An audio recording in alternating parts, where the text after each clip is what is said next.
Toastmasters, honored guests, I want to know if there's anyone here who has no issues with being tired. You always have a high energy level. You get a good night's sleep. No issues with that. One, Michelle. We'll come back to you. Can anyone relate to being sleep deprived?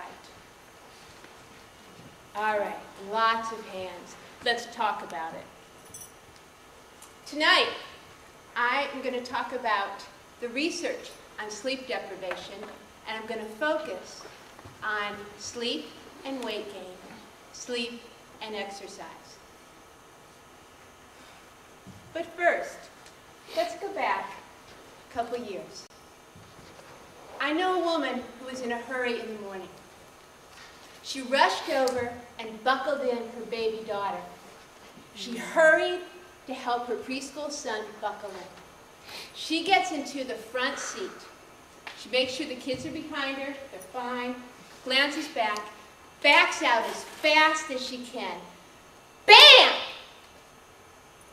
The kids are okay, but she forgot to put the garage door up. The garage door is not okay.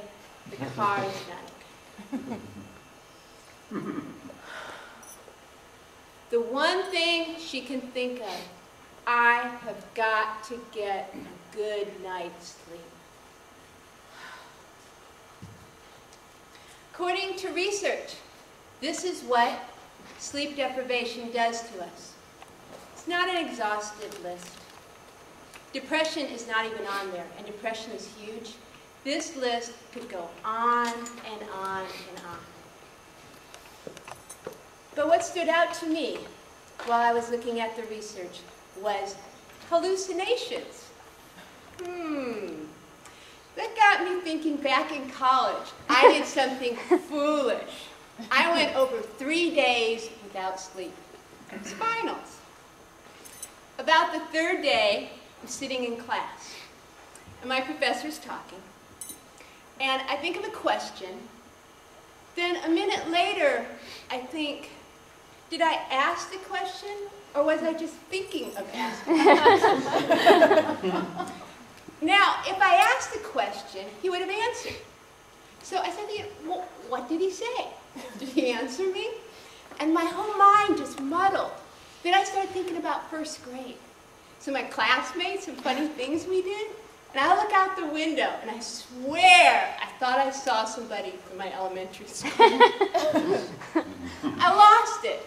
Hallucinations, it can happen. Right now, let's go to the bottom of the list, weight gain. Now, some people lose weight when they don't get enough sleep. But according to the research, a lot of people gain weight. And this is so evident that I have 2 mentors that have been personal trainers for over 20 years. And they say, when I'm talking to my clients, exercise, yes. Nutrition, talk about that. Ask about sleep patterns. Very important part of the puzzle. Here's why. These 2 hormones, leptin and ghrelin, do a nasty combination. When your body doesn't get enough sleep, leptin, normally what helps you feel full and satisfied, right? You don't get enough sleep, leptin goes down. You need to eat more to feel full and satisfied.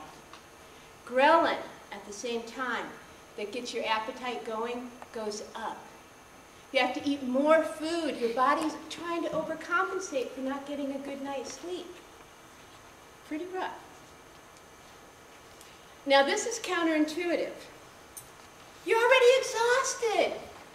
You want to go home, lay on the sofa, watch TV, have some snacks, exercise.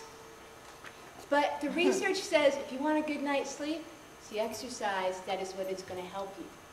And it's about the phases of sleep. Let's focus in on particularly the deep sleep. That REM sleep, where your body actually repairs itself. You get that and you are refreshed, mind and body. And that is what exercise helps with. Doesn't take a whole lot. And now we're talking about sleep. 20 to 30 minutes. But for busy people, even that can be a challenge. This 10-minute increment, and it doesn't have to be 10-minute increments. It could be 15. It could be the morning. It could be lunchtime. It can really help. And of course, late at night, if you're talking about sleep, it's not the most ideal time. This is why they call it beauty sleep. Look at all these things. And again, this is not an exhaustive list. The list could go on and on. Emotional stability. If you've ever been in a relationship where the other person didn't have it or were close to somebody, emotional stability is a big issue. Clear thinking, energy, healthy body, all these things. No wonder they call it beauty sleep. Now, if you're someone who would like to know statistics, numbers, you want to know who was studied, when they were studied, how they were studied. If I was giving a 45-minute presentation, I would have all of those. But here's a website for you.